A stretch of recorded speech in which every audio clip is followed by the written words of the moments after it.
სახელითა მამისაითა და ძისაითა და წმინდისა სულისაითა.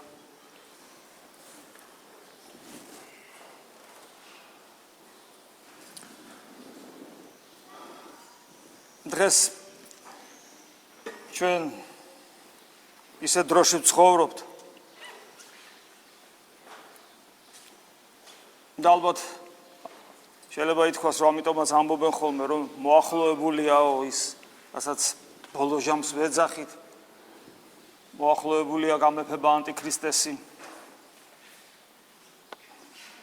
როდესაც ისეთი დრო დადგება, რომ როგორც უფალი ამბობს, რჩეულნიცო, ანუ რჩეული ვინ არის, ვინც თითქოს და ქრისტეს შეიცნო. ანუ ქრისტიანი, რჩეულნიც კი ცდუნდებიან.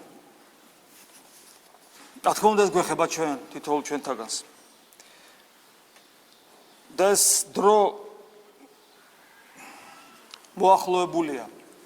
აქეთკენ მიდის ყველაფერი, იმიტომ რომ დღეს რო უყურებთ სამყაროს, მათ შორის იმას, რაც ჩვენს გარშემოა, არა მხოლოდ იმას, რაც სოფლიოში, არამედ რაც ჩვენს გარშემოა და კაცმა რო თქვას, სოფლიო ძალიან დაპატარავდა. დაპატარავდა იმ გაგებით, რომ დღეს კომუნიკაციის შესაძლებლობები ისეთია, რომ და თავს მოხვევა რაიმე აზრისა, რაიმე სოფხედველობისა იმდენად იოლია, რომ შეიძლება ითქვას, რომ მთელი დედამიწა ერთ პატარა სოფლად გადაიქცა.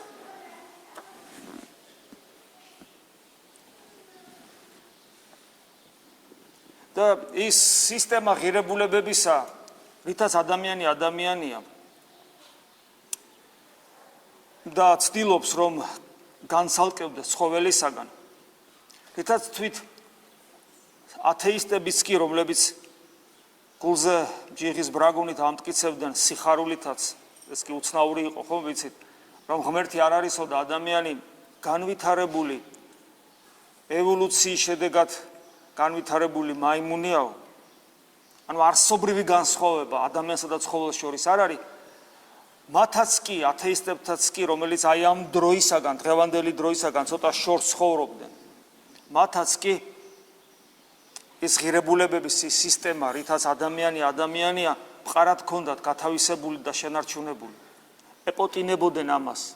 იმიტომ რომ ქვეცნობიერად მათაც არ სურდათ უარის თქმა ადამიანობაზე, მიუხედავად იმისა, რომ თითქოს სხვების დაჯერებას, საკუთარი თავის დაჯერებას ცდილობდნენ ამ საქმეში და აი ესე იბრძოდნენ და იდეოლოგიად გადააქცია, სისხლძვრიდან, მაგრამ მეორეს მხრივ კიდევ ვიმეორებ, რომ გადავხედავთ ადამიანებს, რომლებიც იქით 50 წლის, 60 წლის, 70 წლის იქით ცხოვრობდნენ. ეს ღირებულებების სისტემა შენარჩუნებული ჰქონდათ. და დღეს სწორედ აი ამის რღვევა იწყება და თავს მოხვევა იდეოლოგიის რანგში აყვანა. იდეოლოგიის რანგში ნებისმიერი იდეოლოგიის რანგში ნებისმიერი სოფხედელობის აყვანა საშიშია. თვით ქრისტიანობას კი თუ იდეოლოგიად იქცევა, იგი კარგავს თავის თავარ ფუნქციას, რომ ადამიანები ადამიანებს თავისუფლება მიანიჭოს და თავისუფალი ადამიანი ღმერთს მერე დაინახავს. აი ეს არის გზა ქრისტიანობისა, თუ ქრისტიანობა იდეოლოგიად იქცა, ის ამ თავარ თვისებას კარგავს. რა თვისებას? ანუ ადამიანის თავისუფლების უზრუნველყოფის შესაძლებლობა აღარ აქვს. უზრუნველყოს ადამიანის, თითოეული ადამიანის თავისუფლება. რომ თავისუფალმა ადამიანმა, უფალიასი ამბობს, რომ უნდა განთავისუფლდეთ ცოდვისაგან. რა არის ცოდვა? ადამიანის ისეთი მიდრეკილებები, რომელიც თავს მოხვეულია, ან დაცემული ბუნებით, ან ეშმაკით, ან ამასოფლის სულით, ან რაიმე იდეოლოგიით. როდესაც ადამიანს ათავისუფლებ, ადამიანის პიროვნებას ათავისუფლებ აი ამ ძალადობისაგან, მათ შორის საკუთარი დაცემული ბუნების ძალადობისაგან, ამას ხელი არ უნდა შეუწყო. მაშინ ადამიანი თავისუფლდება, არა იგი შეიცნობს, შეიმეცნებს ჭეშმარიტებას.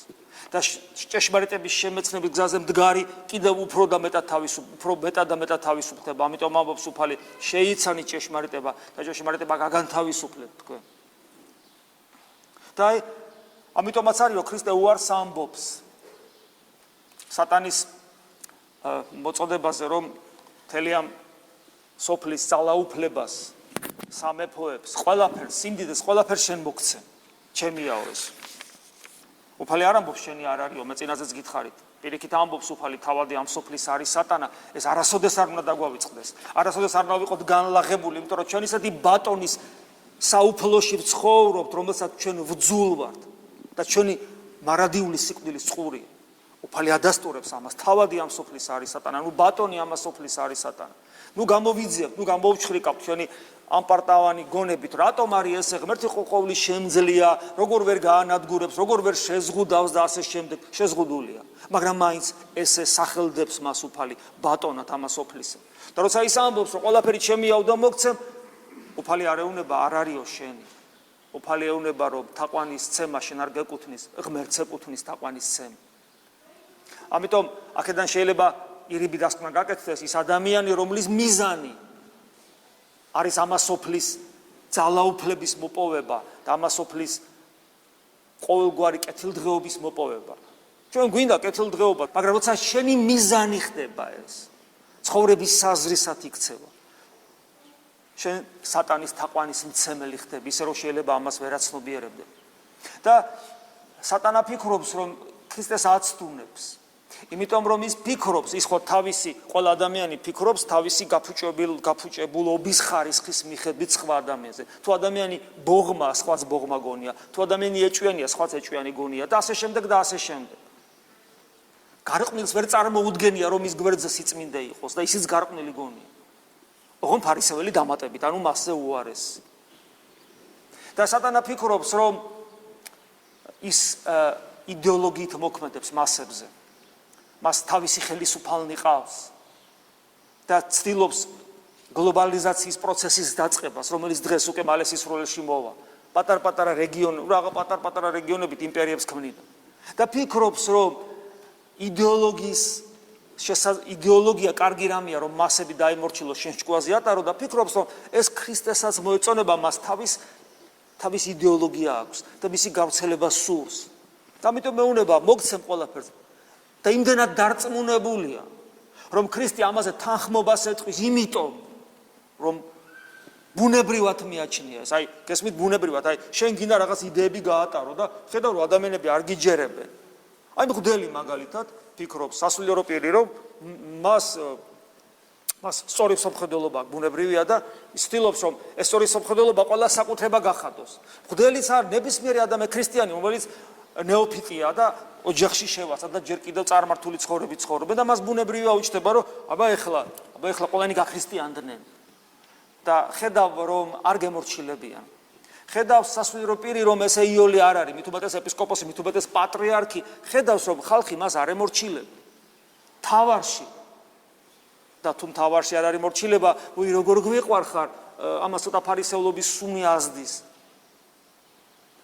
ხო და აი ეს საცდური შეიძლება მოვიდეს, რომ იცი რა, რკინის ხელი, შიში, რაც სამწუხაროდ ძალიან ხშირად არის ხოლმე აპრობირებული მეთოდი ზოგიერთი მოძღვრის ხელში. დაისჯებით.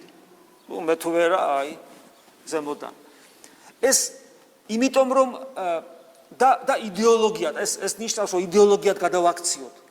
ის რაც სიმართლეა, ის რაც ჭეშმარიტებაა, ის რაც ბედნიერებაა, ის რაც სიხარულია, ის რაც ცოცხალი ღმერთია, იდეოლოგიად ვაქციოთ და თქვენ თავისუფლება დაკარგოთ, თქვენ დაგიმორჩილოთ თავისუფლება დაკარგული ადამიანები. ოღონ აქ არის პრობლემა, თავისუფლება დაკარგული ადამიანი სულ რომ მუხლებზე დახოხავდეს, სულ რომ ხელაპყრობით დადიოდეს, სულ რომ ყველაფერი ისე წამდეს, რაც კატეხიზმოში წერია, ვერასოდეს ვერ შეიცნობს ცოცხალ ღმერთს. ვერასოდეს ვერ დაემსგავსება ქრისტეს. და თითოეულ ჩვენთანაც ეს ძალიან კარგად უნდა ახსოვდეს. მეორე მხრივ, თავისუფლება ძალიან დიდ საცდურს შეიცავს. იმიტომ რომ ხალხ თავისუფალი ეს ნიშნავს, რომ შენ ისე შეგილია ღმერთ ზურგიში აქციო, ვერც კი მიხვდე, რომ ქრისტიანი აღარ ახარ. ისე შეგილია შეაქციო ზურგი, რომ ვერ მიხვდები, რომ ქრისტიანი არ ახარ, იმდანაც დიდია შენში თავისუფლების ხარისხი. და აი, დღევანდელ დღეს ისეთი სიტუაცია სამყაროში, რომ ადამიანები კარგავენ ამ თავისუფლებას ნელ-ნელა. გითხარით სამყარო დაპატარავებულია და ეს დაპატარავებული სამყარო ძალიან კარგი ადგილი ხდება ნაყოფიერი ნიადაგად იქცა ისეთი იდეოლოგიებისათვის, რომლებიც მეტყველებენ, რომელთა ტერმინოლოგიაში არის ისეთი ღირებულებითი სიტყვები, როგორიც არის თავისუფლება, როგორიც არის სიყვარული, როგორიც არის ადამიანის უფლებები. მაგრამ ეს არაფერს ნიშნავს. კიდევ მეორე ქრისტიანობა შეიძლება იდეოლოგიად გადააქციო, ანუ შეიძლება სულ ქრისტე გეკეროს პირზე, მაგრამ აღარ იყოს იქ ქრისტე. თუ ქრისტე გეკეროს პირზე და აღარ იყოს ქრისტე, მაშინ შეიძლება თავისუფლება გეკეროს პირზე და აღარ იყოს თავისუფლება. უფლებები გეკეროს ადამიანისა და აღარ იყოს ადამიანის უფლებები. ადამიანის დამორჩილება ძალიან ნიოლია. ადამიანი, რომელიც პიროვნულად არ გაცოცხლებულა, ადამიანი პიროვნულად ცოცხლდება მხოლოდ მაშინ, როგორც წმინდა მამები გვასწავლიან, როცა ის თავგანწირულ სიცოცხლეს იწყებს სხვისთვის. და ამის ერთ-ერთი აუცილებელი პირობა ადამიანურ სიფრთხეში თავგანწირვასთან ერთად არის თავგანწირვა ვერტიკალში, ანუ ღვთის თავგანწირული ძიება, ცოცხალი ღმერთის თავგანწირული ძიება, ოღონდ ჭეშმარიტი ღმერთისა, არა ესეთი ღმერთისა, რომელიც სჯის, რომელიც კანონის მიხედვით გაგასამართლებს, არამედ ცოცხალი ღმერთისა, რომელიც გეუბნება, რომ მე ცოცხალი ღმერთი, ის, ვინც განგისვენებ თქვენი შრომისაგან, მოვედით ჩემ და ყოველი მარშვალნი და ტვირთმძიმენი და მე განგისვენოთ თქვენ, რომ ჩემი უღელი ტკბილია, ტვირთი მსუბუქია. მე მშვიდ ვარ და მდაბალ გულითა, სიმდაბლე, სიმშვიდე, სიფაქიზე, მტრის სიყვარული.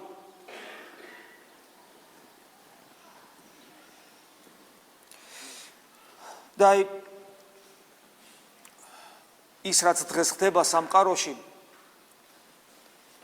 რომელიც ჩვენ თითოეულ ჩვენთაგანზე ზემოქმედებს და მოქმედებს, ეს ჩვენ ძალიან დიდი გამოსთვის წინაშე გვაყენებს. დღეს, როგორც გითხარით, თავიდან ეს ღირებულებითი სისტემა არათუ დაირღვა. შეიძლება, თქვათ, ღირებულებითი სისტემა არ მოგწონდეს და გადადო გვერდზე. მე ეს არ მინდა. ღირებულებითი სისტემაში რა შედის? ღმერთი, ადამიანი, როგორც თავისუფალი ღვთისხატი არსება, ზნეობითი ღირებულებები, ოჯახი, კაცის ღირსება, ქალის კლდემამოსილება და ასე შემდეგ და შვილი, სამშობლო, გესმით, ეს არის ხო ღირებულებები, რითაც ადამიანი და ღმერთს შეიმეცნებს. ეს შეიძლება გადადოს და თქვას, რომ ეს არ მინდა და აი ეს სხვა რამეს ვქნი. ესე რომ ყოფილიყო იოლი იქნებოდა, იმიტომ რომ შენ თქოდი, არა, ეს არ მინდა. ზოგი თქო და მინდა. ანუ შიშველი დემონიზმი, შიშველი სატანიზმი, რასაც ქვია. მაგრამ პავლე მოციქულიც ამბობს, რომ სატანა სინათლის ანგელოზის სახეს იღებსო. და ამიტომ ესე იქცევიან, რომ აი ამ ღერს ვიზუალურად, ტერმინოლოგიურად ტოვებენ. და მას სხვა დატვირთვას ანიჭებენ. და მეტიც იწყებენ გართობას. ყველაზე მთავარით რაც არის ადამიანში, სიწმინდით, ზნეობით, ღმერთით. იწყებენ გართობას ადამიანების განსაცდელებით, ტკივილებით, შოუებს აწყობენ. რა, არ არის ეს? არა ვართ მომსწრე. არა ვართ მომსწრე. იმ ტრაგედიის მერე ეს როგორი კარგი მასალა გახდა. კი, ვტიროდით, კი, განვიცხდით. მე გითხარით ერთი კვირის წინ, ხო? თითოეული ჩვენთაგანი მოკვდა იქ. თითოეული ჩვენი შვილები მოკვდნენ იქ.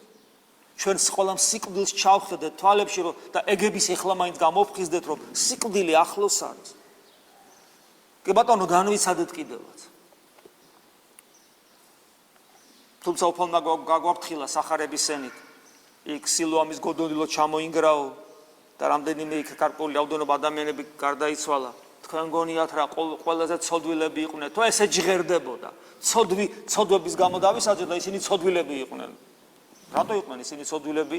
ეს ბავშვები ცოდვილები რატო იყვნენ? ჩემზე უფრო მეტად გაუგებარია. ისინი არ იყვნენ ჩვენზე უფრო ცოდვილები. უფალი ესე ამბობს, თქვენ გონიათ ისინი, ვინც იმ სილოამის გოდოლი რო ჩამოიგრა, ყველაზე ცოდვილები იყვნენ ისრაელში. არა, უფალი ამბობს. არა. და მე მიმართავს ფარისევლებს და თუ არ შეინანებთ, ყველა ესე მოსწყდებით. ოღონდ არა ჩემგან, ღმერთისაგან. კი, გარდაცვალება ღვთისგან არის და ყველა ადამიანი ღმერთს მიყავს, მაგრამ აი ეს უბედურების ის ფორმები და სახეები როგორ იქმნება? ეს კატასტროფები როგორ იქმნება? თავადი ამ სოფლის არის სატანა. და როგორ არის რომ სატანა მოქმედებს, მაგრამ ღმერთს მიყავს? ეს ჩვენ არ ვიცით, ეს ჩვენთვის საიდუმლოებაა. იმიტომ რომ ღმერთი მოქმედებს საიდუმლოებრივად ადამიანის კაცობრიობაში, საიდუმლოებრივად, ძალიან ფაქიზად ის არ ჩანს, რომ ჩვენი თავისუფლება არ შეზღუდოს. სატანა მოქმედებს ძალადობით და ის ჩანს. და ეს ყველაფერი კი ვიტირეთ, განვიცადეთ, მაგრამ შოუთაც გადავაქციეთ. და მარტო ეს უბედურება არ არის ჩვენსთან, რაც ჩვენ გვჭირს. ჩვენ ბევრი რამე გვჭირს და თითოეული ეს განსასწრელი და პრობლემა, თუნდაც ის ერთმანეთი არ გვიყვარს, ერთად ყოფნა არ შეგვიძლია, ამასაც შოუს ფორმას ვაძლევთ. შოუს ფორმა მივეცეთ მაგალითად, იცით პოლიტიკური დაპირისპირება ორ ის მხედრიონელებსა და პირველი პრეზიდენტის მომხრეებს შორის ეს სისხლიანი დაპირისპირება, რომელიც წლები გრძელდებოდა და ეხლაც გრძელდება, არა სისხლით, მაგრამ გრძელდება. რას სასაცილოა, შოუთი გადაწყდა მათი მორიგება და შერიგება, ეს ყველაფერი იმდანად გულისა ამრევი. და არ არის ეს. შეიძლება შოუთი ტელევიზიაში მოხდეს, აი ეს სერიოზულესი პრობლემის გადაწყვეტა და გადაჭრა. ეს ყველაფერი ჩვენზე ძალიან ცუდად მოქმედებს, ჩვენ შვილებზე ძალიან ცუდად მოქმედებს, ჩვენზეც კი, რომლებსაც რაღაც შეფასების კრიტერიუმი გაგვაჩნია თითქოს ცოცხალი ღმერთი ჩვენში რომ უნდა იყოს იესო ქრისტე, მიუხედავად ამისა ჩვენზე ძლიერად მოქმედებს და ეს იქიდანაც ჩანს. რომ ჩვენი მოსახლეობის ძალიან დიდი ნაწილი და მათ შორის ქრისტიანები აი ესე მიშტერებია ამ ოთხკუთხედ ეკრანს, საიდან ეს საზიზღარი, ეს ფარსი, ეს ფარისევლობა, ეს ყოვლად დაუშვებელი უზნეობა იღურება, როცა შოუებს ვაწყობ პრობლემებით ადამიანების ტკივილები. რატომ არის ეს მიუღებელი? თუნდაც იმიტომ, რომ ხშირად ამას ესეთი ადამიანები აკეთებენ, რომელიც ერთ წუთში თითქოს ცრემლებს ღურიან, მაგრამ ეს ნიანგის არის, იმიტომ რომ მეორე წუთში, იგივე ვთქვათ, მეორე გადაცემაში უზნეობის აპოლოგიას ეწევიან და ესე არ არის? და ესეა.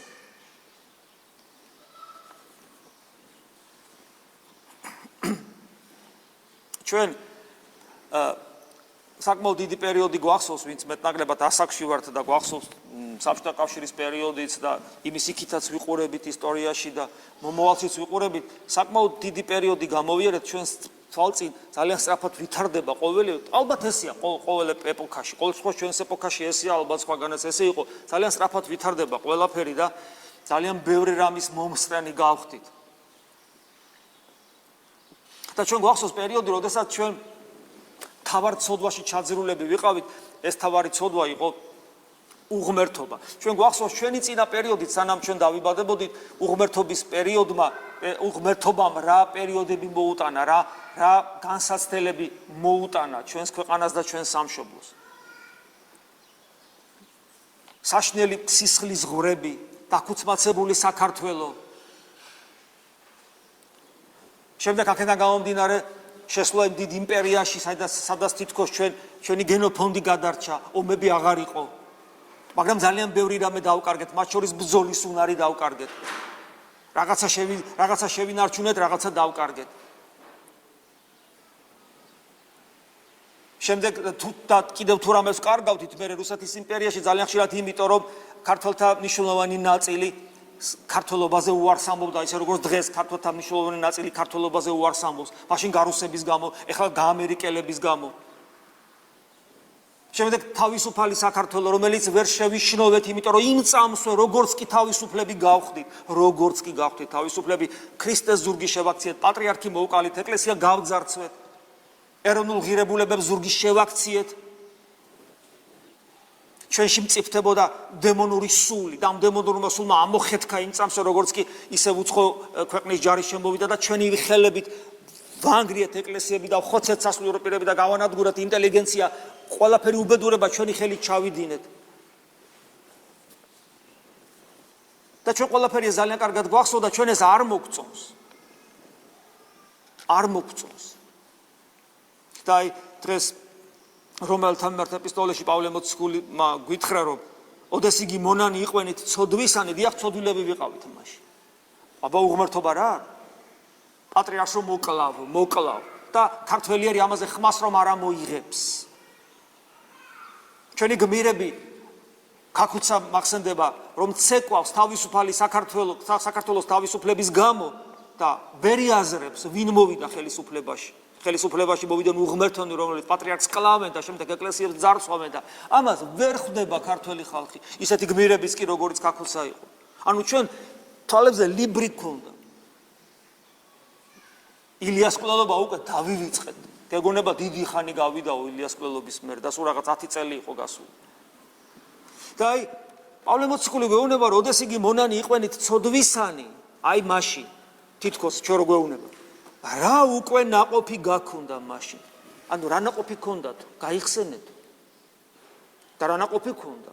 ყველა ეს უბედურება რაც ხდებოდა და განსასწრებელი და ტკივილები და უამრავი ქართველი ადამიანის სიკვდილი, ძალადობრივი გზი, ომებით და ასე შემდეგ. მარტო მეორე მსოფლიო ომის დროს ამდენი ოჯახი გაუბედურდა. რა ნაყოფი გქონდა? აი ნაყოფი ეს იყო. რამე თუ საგზალი ცოდვისა ის სიკვდილია. ეს იყო ჩვენი ნაყოფი და ვაირო არამხოლოდ ხორციელი სიკვდილი. ხორციელი სიკვდილი რა არის? წესით ქრისტიანისათვის სიკვდილი ხორციელი უბრალოდ არ არსებობს. იმიტომ რომ ჯოჯოხეთი შეიმუსრა. იმიტომ რომ ქრისტე შეეხო სიკვდილს თავის თავში მიიღო სიკვდილიც ღმერთმა, იმიტომ რომ იესო ქრისტე პიროვნულად ღმერთია, მან თავის თავში რომ მიიღო ადამიანი იესო მიიღო მისი ყველაფერი, მათ შორის სიკვდილის გარდა, მათ შორის, იმიტომ რომ ცოდვა პიროვნული გადაწყვეტილებაა საბოლოო ჯამში და პიროვნულად იესო ქრისტე ღმერთია, ცოდვა მასში ვერ იქნება, მაგრამ მიიღო ყველაფერი და მათ შორის სიკვდილი მიიღო. გესმით, ძე ღმერთმა თავის თავში სიკვდილი მიიღო. ეს რას ნიშნავს? ეს ნიშნავს, რომ სიკვდილი აღარ არსებობს. და ამიტომაც ქრისტეს აღდგომა არის უბრალოდ ლოგიკური. განასასწაული, არამედ ლოგიკური, იმიტომ რომ ქრისტე როგორც იესო ადამიანი ის ღმერთში მიღებულია. ამიტომ ქრისტიან სიკვდილის არ ეშინია. სხვა საკითხია, ჩვენ რამდენად ვართ ქრისტიანები და ამიტომ გვეშინია. მაგრამ აი მეორე სიკვდილი, რასაც წმინდა წერილი სახელდებს მეორე სიკვდილად, ეს არის საშიში და ეს უბედურება ის არის, რომ აი ამ ცოდვის საგზალი, სწორედ ეს მეორე სიკვდილია.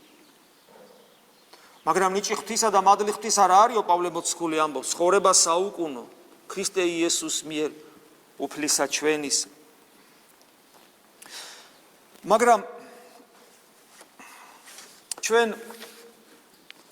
სამწუხაროდ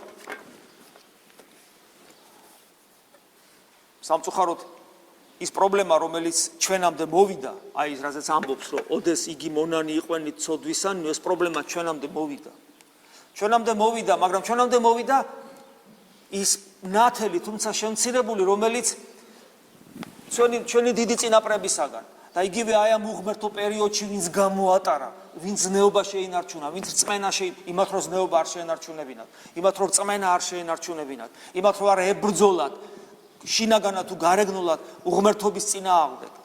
ეკლესიის ის მოღვაწენი და მამანი, რომლებმაც თავიანთი ტკივილებით, ფურთხებით ქუჩაში რომ დადიოდნენ, შემოსილები აფურთხებდნენ, ანერწყებდნენ, აწამებდნენ, კლავდნენ და მაინც შეინარჩუნეს. ის ჩვენი დედები და ბებიები, რომლებიც ჩუმად ინახავდნენ ხატებს, მაგრამ ჩუმჩუმად თავიანთ შვილიშვილებს მაინც ასწავლიდნენ, რომ ღმერთი არის. ზნეობას, ქრისტიანულ ზნეობას ქადაგებდნენ თავიანთი ცხოვრების წესი. აი ამ ადამიანებმა მოგვიტანეს ჩვენამდე და ჩვენ იმიტომ ვართ ცოცხლები. იმიტომ დავინახეთ, იმიტომ აღვიქვით, იმიტომ განვიცადეთ, იმიტომ რომ ჩვენ რომ გადაგვარებულნი ყოფილიყავით ზნეობრივად, სრულად ისე, როგორც დღეს გვთავაზობენ და გვთავაზობენ ძალიან ძლიერად. აი მაგალითად იცით, რომ ამერიკის შეერთებულ შტატებში ახლა ამერიკის შეერთებული შტატების მთელი შტატების სასამართლომ მიიღო დადგენილება, რომ ყველა შტატში, ზოგიერთ შტატში იყო, ზოგში არ იყო ერთსქესიანი ქორწინება დაშვებული და ყველა შტატში გახდა ერთსქესიანთა ქორწინება. გამოდის ობამა და დიდი ბედნიერი სახით ულოცავს ამერიკელებს და დივანი, სახელმწიფო დივანი ჯონ კერი, თუ არ ჯონ კერი ქვია, ხო? იგი ამბობს, რომ დაინახეთ, რასაც კომუნისტები ამბობდნენ, რომ პროლეტარიატი სოფლიოში გაიმარჯვებს და ეს კომუნიზმი და ეს არ არის სისტემა მარტო რუსეთისათვის, არამედ მთელი სოფლიოსათვის, ანუ ეს იყო აგრესიული ლოზუნგი, მოწოდება, რომ ესე იგი მთელ სოფლიო უნდა გაეწითლებინათ. ზუსტად იგივე, ოღონდ მე ვფიქრობ, რომ არანაკლები ბოროტებით, არამედ შეიძლება უარესი ბოროტებითაც, იმიტომ რომ ერთია პოლიტიკური იდეოლოგიის თავსმოხვევა და მეორეა ზნეობრივი გარყვნილების თავსმოხვევა. აი დღეს ჯონ კერი აცხადებს, რომ ჩვენ ყველაფერს გავაკეთებთ იმისათვის, რომ სოფლიოს ყველა ქვეყანაში დაკანონდეს ერთსქესიანთა ქორწინება. ეს ნიშნავს, რომ მათ ექნებათ უფლება შვილების აყვანისა და იცოდეთ, რომ აი დღეს რამდენი უშვილო წყვილია, ჩვენ ვიცით ეს როგორ ურთულდებათ, რომ ბავშვი იშვილონ, მათ არ გაურთულდებათ, იმიტომ რომ ეს ყველგან ესია, ვინც ამ უმცირესობის წარმომადგენელია, წარმომადგენელი არა ცოდვის მხრივ, არამედ ესე იგი თავის წარმოჩენას ცდილობს ამითი, მას ყველგან განსაკუთრებული ის უჭირავს მდგომარეობა, ყველგან გზახსნილი აქვს, გაცილებით უფრო მეტად ვიდრე თქვა ჩვეულებრივ ადამიანს, ნორმალურ ადამიანს. და ესე იგი, როცა ის უკვე ამას აცხადებს სახელმწიფო დივანი, რომ სოფლიოს ყველა ქვეყანაში, ვესწრებთ, რომ სოფლიოს ყველა ქვეყანაში ეს უნდა დაინერგოს, ეს იცოდეთ, რომ აქაც მოვა. და ნუ ვიტყვით, რომ ჩვენ ქართველები ვართ ისეთები, ცოდვის არ გვეშინია, როგორც ჩვენ ერთ-ერთმა უმაღლესმა ხელისუფლებმა განაცხადა, სასაცილოდ, რომ ჩვენ ქართველებს ცოდვის არ გეშვინია. აი მაგალითად ირლანდია, ნუ დავიკვეხნით, რომ ჩვენ უფრო მაგარი ვაჟკაცები ვართ, ვიდრე ირლანდიელები, უფრო ტრადიციას მქონენი ვიდრე ირლანდიელები, ძალიან ვაჟკაცი და მეომარი ხალხია. ირლანდია არის ერთადერთი ქვეყანა სამყაროში, სადაც ერთსქესიანთა ქორწინება დაკანონდა არა პარლამენტი და თავსმოხვეულად, არამედ ესე იგი საყოველთაო გამოკითხვით. ხესვით როგორ გადაგვარდნენ ეს ვაჟკაცი ხალხი, რომ საყოველთაო გამოკითხვით ყველა უმრავლესობამ ხელი აუწია აი ამ უბედურებას. სხვათა შორის, რა თქმა უნდა იტყვიან, რომ ყოველთვის არსებობდა ჰომოსექსუალიზმი და ასე შემდეგ, არსებობდა ჰომოსექსუალიზმი რომის იმპერიაში, არსებობდა საბერძნეთში, სადაც კულტურა არსებობდა და ნორმად იყო და ფილოსოფოსებიც იყვნენ ესეთები და გარკვეულწილად ამას თუ ხოტობას არ ასხავდნენ, პრინციპში ნორმათაც მიიჩნევდნენ. თქვათ ერთსქესიანთა ურთიერთობას. მაგრამ არასოდეს, არც წარმართულ ქვეყანაში, არც რომში, არც საბერძნეთში, არცად ერთსქესიანთა ურთიერთობა არასოდეს ითვლებოდა ოჯახად. იყო ნორმა, საზოგადოების ცხოვრების წესი, მაგრამ არასოდეს არავის არ მოსვლია თავში აზრად, რომ მათი ურთიერთობა ქორწინების რანგში აიყვანათ. ანუ დღევანდელი მსოფლიო უსწრებს გარყვნილებაში წარმართობას, ისეთ რამეს აკეთებენ, რაც წარმართებსაც აზრად არ მოსვლია. იმიტომ რომ ეს წარმართობა იყო განვითარება ქრისტესკენ და დღევანდელი წარმართობა არის დეგრადირება ქრისტედან ჯოჯოხეთისაკენ. აი ამ პერიოდში ცხოვრობთ, ამ ეპოქაში ცხოვრობთ, ეს ყველაფერი ჩვენთან მოვა. და ჩვენი გულუბრყვილო ხმოსთვალებით ყურება, რომ ეს რა კარგია, როცა ესე იგი მივისწრაფით ამერიკისაკენ და ევროპისაკენ, ხო ვიღაცამ არ დავაბრალოს, ესე იგი რუსეთისკენ უნდა წავიდეთ, თუ არ ვამბობ ამას, მაგრამ არ შეიძლება ანალიზს არ უკეთებდეს ადამიანი. აი დღეს იყო ესეთი ადგილი პავლე მოციქულისა, რომელიც კიდევ ერთხელ გვაფხიზლებს ჩვენ ძმანო, ნუ ყრმა იქნებით გონებით. ვინც არ იქნებით ბავშვი თუ არ შეხვალთ სასუფეველში, მაგრამ ბავშვით რითი, გულით ბავშვობაზეა საუბარი და გონებით არა და პავლე მოციქული გონება ნუ ყრმა, ანუ ბავშვები ნუ იქნებით გონებით. არამედ ბოროტისათვის ყრმა იყვენით, ხოლო გონებით სრულ იყვენით. ანუ ბოროტისათვის ყრმა ნიშნავს იმას, რომ შენ ბოროტება რო ვერ მოიფიქრებ და რო არ ჩაიდენ ბოროტებას. საკვარი გონება რომ არ გაქვს. ხო გულით და ანუ გულით რო ყრმა ხარ. ხო გონებით არ შეიძლება ბავშვი იყო. გონებით უნდა ღრმა ანალიზს ატარებდე და ხვდებოდე რა ხდება შენს გარშემო. გაანალიზო. ვინ უნდა გაანალიზოს ეს პირველ რიგში?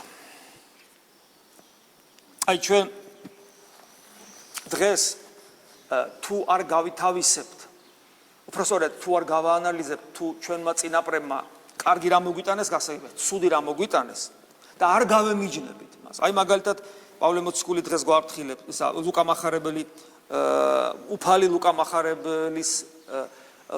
მახარებლის სახარებაში უფალი გვაფრთხილებს. ვაი თქვენ და არამედ ვააშენებთ საფლავებსა წინასწარმეტყველთასა, ხოლო მამათა თქვენთან მოსწყვიდეს იგინი. ილია ვახსენე, ხო? ეხლა რო განვაზოგადოთ, ილია. ან თქვათ კირიონი ვახსენეთ, რომელიც მოკლეს. ან თქვათ ის ჩვენი წინაპრები, რომლებსაც კლავდნენ კომუნისტები, თქვათ, გასაბჭოების დროს და საზოგადო მოღვაწეებს და ასე შემდეგ, ხო? ჩვენ თითქოს აი ამ მოკლული ადამიანების იმ ძალადობის მსხვერპლთა საფლავებს გავამშენებთ, ვაშენებთ, ჩვენ ვამბობთ, რომ რას ამბობ, კაცო, რა საშინელება ხდებოდა, ჩვენ ამას როგორ გავაკეთებდით? უფალი ესე არ ფიქრობს. უფალი გვეუბნება, რომ მამათა თქვენთან მოსწყვიდნეს და ეწამებით, ანუ მოწმობთ სამეთთან და თანასათნო ეყოფით საქმეთან მათთან. საქმესა მამათა თქვენთასა.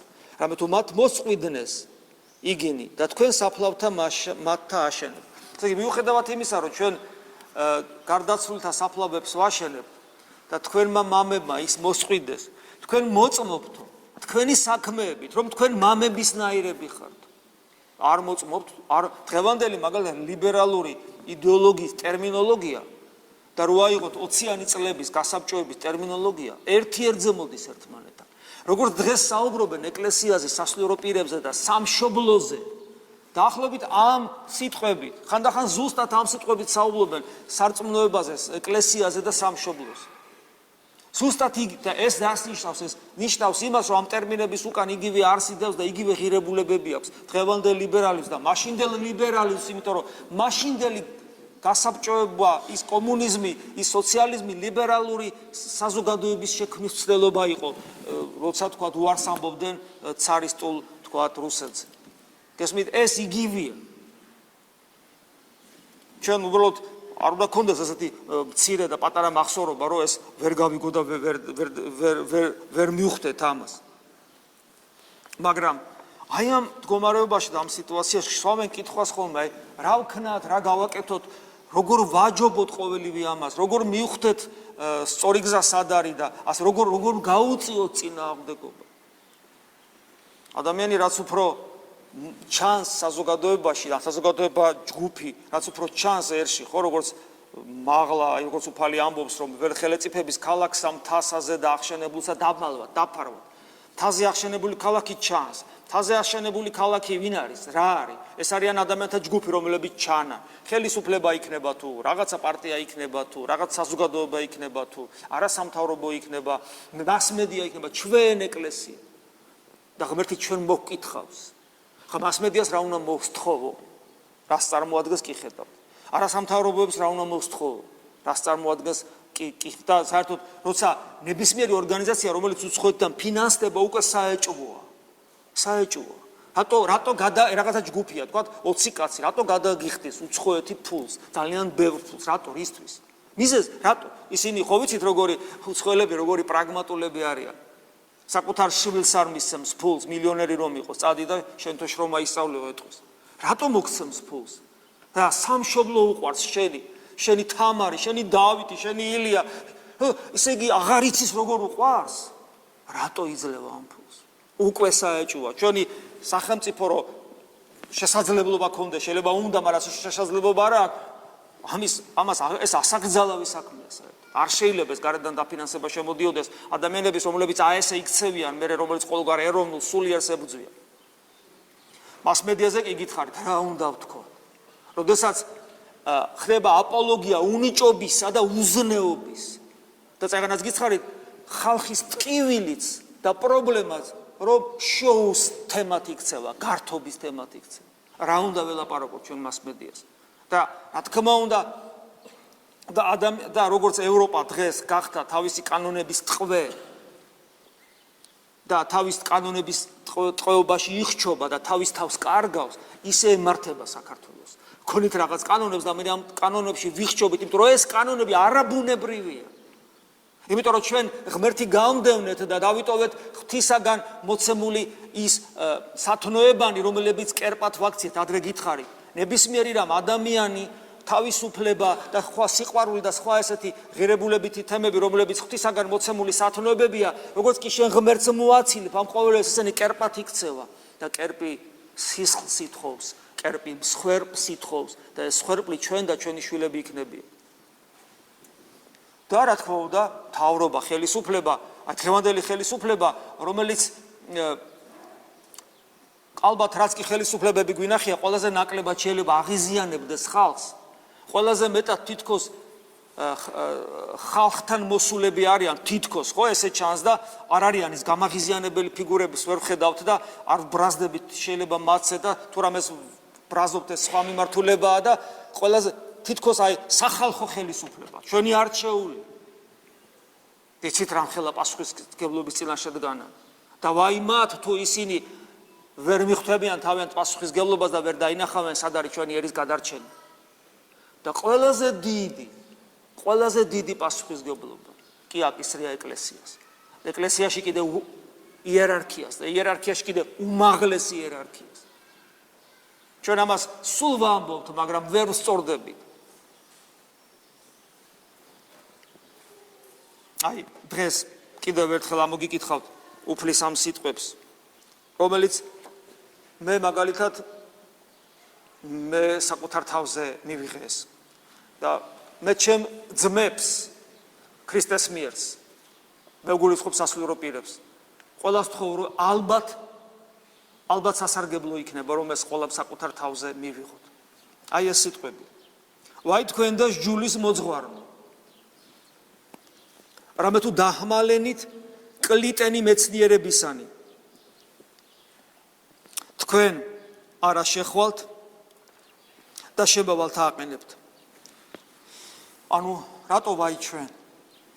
იმიტომ რომ ჩვენ მოგვეცა კლიტენის სასუფევლისანი, გახსოვთ პეტრეს რო მე შენ ხარ კლდე და კლდეს ამაზე და აღვაშენო ეკლესია, რომელსაც ბჭენი ჯოჯოხეთისანი ვერ მოერევა და მოგცე კლიტენის სასუფევლისანი და მე რასაც შეკრავთ შეიკრება ზეცაში, რასაც გახსნით მიწაზე გაიხსნება ზეცაში.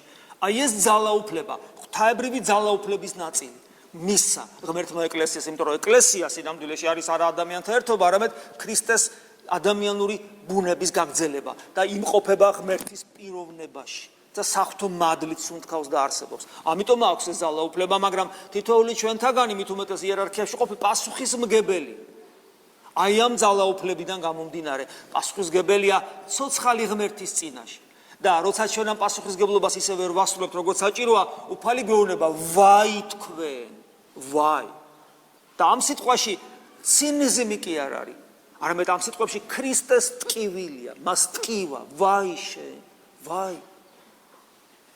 და სასულიერო პირი არის ადამიანი, რომელსაც აი ადამიანს საერთოდ პირადი ცოდვები ძალიან მოეთხოვება, ხო სწორია, ანუ როცა ადამიანი აშავებს პირადად და შინაგანად არასწორად ცხოვრობს, ბუნებრივია რომ ის ღვთის წინაშე. აი სასულიერო პირი არის ადამიანი, რომელსაც განსაკუთრებულად და უფრო მეტად მოეთხოვება ის ცოდვები, რომელიც საზოგადოებაში ჩანს, ვიდრე პირადი ცოდვები. სასულიერო პირი არის ადამიანი, აი მაგალითად მე ვარ მღვდელმთავარი და იდეალურად ვცხოვრობ. ჩემი ვლოცულობ, ღამეებს ლოცვაში ვატარებ, ესე იგი, არ ვიცი, ყველაფერს ვაკეთებ იმისათვის, რომ რაც სჭირდება წმინდა სინანული მაქვს, ცრემლი მაქვს, ქველმოქმედება მაქვს, მისიონერი ვარ და ასე შემდეგ. მაგრამ მეშლება ერთი რაღაცა. მღვდელმთავარი ხელს ასხავს, თქვათ, სამღვდელო კანდიდატებს. დავასხავ ერთს, დავასხავ მეორეს, ჩემი ხელიდან უამრავი მღვდელი გამოდის. მე თუ აი ამაში მეშლება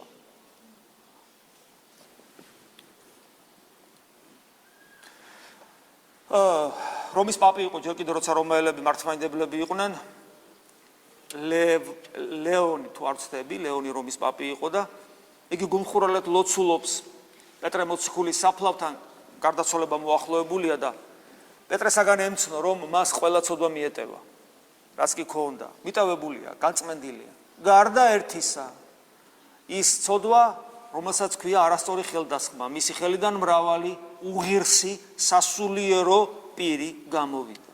და შემდეგ ძალიან დიდი მეოხება დაჭირდა. საქმე რაშია, იცით? აი თქვათ, მე ვარ გველთავარი და დავასხი ადამიანს ხელი, რომელიც შევწდი, გარაშეგნებულად. აქ ლაპარაკი შეგნებთ, რომ მე ხო სწორად ვცხოვრობ, რადგან თქვი ესე, ამიტომ მე შემეშალა. ანუ ჩემი ცოდვა შეგნებულიც კი არ იყო. არამედ უნებლიე ცოდვა იყო, ვერ გავთვალე, ვერ დავინახე, ვერ მივხვდი, ვერ ჩაუღმავდი, ვერ გავაანალიზე. მიზეზი რა არის, ახლა ამას თავი დავანებოთ. გულგრილობაა მიზეზი, წინ დაუხედაობაა მიზეზი და ასე შემდეგ და ასე შემდეგ. ადამიანური კაცფოთნეობა რო ადამიანი მომწვდა, ასე შემდეგ. მე გარდავიცვლები, ეს ახალგაზრდაა და დარჩება. და ეს ადამიანი, რომელიც ჩემი გარდაცვალების მერე იმღუდელებს, ისეთ საშინელებებს გააკეთებს, რომელიც მერე მე იქ პარადისობაში არ მომასვენებს. ყოველი არაჯანსაღად ხელდასხმული ადამიანი ნელი მოქმედების ნაღმია. გაშვებული საზოგადოებაში. შხამიანი, აი საჭმელში შერეული შხამია. ნელი მოქმედების შხამია, რომელიც წამლავს მერე საზოგადოებას. და აი ესეთებს ეუბნება ვაი თქვენ და ვაი თქვენ და რასაკეთე რატო ვაი? იმიტომ რომ მიეცა თითქოს კლიტენი სასופევლისანი ის მეცნიერება რომლითაც უნდა თქვენ შემავალი ღვთისაკენ სასופეველის შემავალი გზა დაგანახოთ და თვითონ არ იცის ვერ ხვდება და ამიტომ ფარავს და დგას თქვენსა და ღმერთშუა. აი პატრიარქი რო ამბობს ხოლმე გულებს რომ მოგმართავს რომ ხალხი თქვენსკენ არ წამოიყვანოთო, ქრისტესკენ წაიყვანეთო. სწორია, მაგრამ როგორ წაგიყვანთ მე თქვენ ქრისტესკენ, თუ მე არ გავიწიე და არ დაგანახეთ და როგორ დაგანახეთ მე თუ არ დავინახე. მე უნდა დავინახო. აი, აბა შეხედეთ და თქვენ დაგანახოთ. მანუ კონდეს მეცნიერება, ანუ ცოდნა ამისი. და შემდეგ ამ ძალაუფლების გამოყენება, რასაც კლიტე ქვია. და თუ არა და ვაი. და თუ მე არ გავაკეთებ ამას. თუ ჩვენ არ გავაკეთებთ ამას. თქვენ ვერ დაინახავთ მე ამას. და თუ ჩვენ არ გვეცოდინება ეს, როგორ ეცოდინებათ იმათ, ვინც ეკლესიის სხეულის გარეთ არის. ჩვენ ძმებს და დებს, პოტენციურ ქრისტიანებს. და თუ არ ეცოდინებათ მათ ეს, როგორ გაუძლებენ ისინი იმ საცდურს და ჩვენ როგორ გაუძლებთ იმ საცდურს, რასაც დღევანდელი სამყარო გვთავაზობს. და იცით რა მოხდება? სულ მოკლე ხანში ჩვენ მოვესწრებით, როდესაც ჩვენი შვილიშვილები დღეს რომ ანგელოზები არიან, სახში მოვლენ და გვეტყვიან. რა მოხდა რა? ჯერა ძველი დაბერდი და ძველი თაობის ადამიანი ხარ და იმიტომ ლაპარაკ. რა მოხდა რომ ჩემ ძმაკაც მამიკო და დედიკო ორივე მამიკო ყავს. კი რა მოხდა ახლა დიდი ამბავი. ეს ყველაზე სუბუქი შემთხვევა. აღარ ვლაპარაკობ ჯვარი გვწერია ყველაზე უმძიმე შემთხვევაზე, როდესაც შეიძლება თითოეული ადამიანი მერე თავად წყვეტდეს და ასე შემდეგ. კაცი იქნება თუ ქალი. მოგვიკაკუნებს ეს. და რითიც დაუპირისპირდება? ვაჟკაცობა არ შველის. ჩვენი ღირსება კაცობა არ შველის. ბრძოლის უნარი არ შველის. ირლანდიელების მაგალითი მახსოვს და იმიტომ. ისინი ჩვენზე არანაკლებ ვაჟკაცები არიან. ასე რომ თუ გვინდა რომ აი ამ აპოსტასიის პერიოდში, როცა ყველაფერი რღვევისკენ მიდის, გადავრჩეთ ჩვენი შვილები თურთ. თუ გვინდა რომ გქონდეს წინააღმდეგობის გაწევის უნარი, ამისათვის ერთადერთი გზა არსებობს. ეს არის ქრისტე და მასთან ცოცხალი ურთიერთობა, რომელსაც ესე ძალუმად გვასწავლის ეკლესია 2000 წელია. ამისათვის საჭიროა გამოფხიზლება, ღვიძარეთ მყოფობა და ქრისტესკენ სწრაფვა. მის მიერ, მასთან ერთად ვისწავლით ჩვენ თუ რა არის სწორი და რა არ არის სწორი, მის მიერ და მასთან ერთად ვისწავლით ჩვენ ერთმანეთის სიყვარულს, ერთმანეთის გატანას, სამშობლოს სიყვარულს, ბავშვების სწორ აღზრდას, შეუგუებლობას ბოროტებისადმი და იმ სიმტკიცეს, რომელიც სიმტკიცის შემთხვევაში ვერანაირი უცხო პოლიტიკა ჩვენ ვერ გაგვტეხს. თვით ანტიქრისტეს ვერ გაგვტეხს. ეშმაკი რომ ამოვიდა ჯოჯოხეთთან ისიც ვერ გაგვტეხს, როგორც დავითი ამბობს დიდგორის ომის წინ, რომ თუ ჩვენ მტკიცეთ ვიქნებით ქრისტესთან, მაშინ ეშმაკის მომხვდერებს და მოციქულებს კერათავად ეშმაკსაც დავამარცხებ. ეს არის ძალა, რომელსაც გვაძლევს განკაცებული ღმერთი, უფალი ჩვენი იესო ქრისტე და მიუხედავად იმისა, რომ იგი ჯვარცმულია, იგი ყოვლის შემძლე და სიყვარულის წყარო ღმერთია. ღმერთი შეგვეციოს. ამენ. მადლეოფლისა ჩვენისა იესო ქრისტესი და სიყვარული ღვთისა და მამისა და ზიარება სული საწმინდისა იყოს თქვენ ყოველთა თანა. ამინ.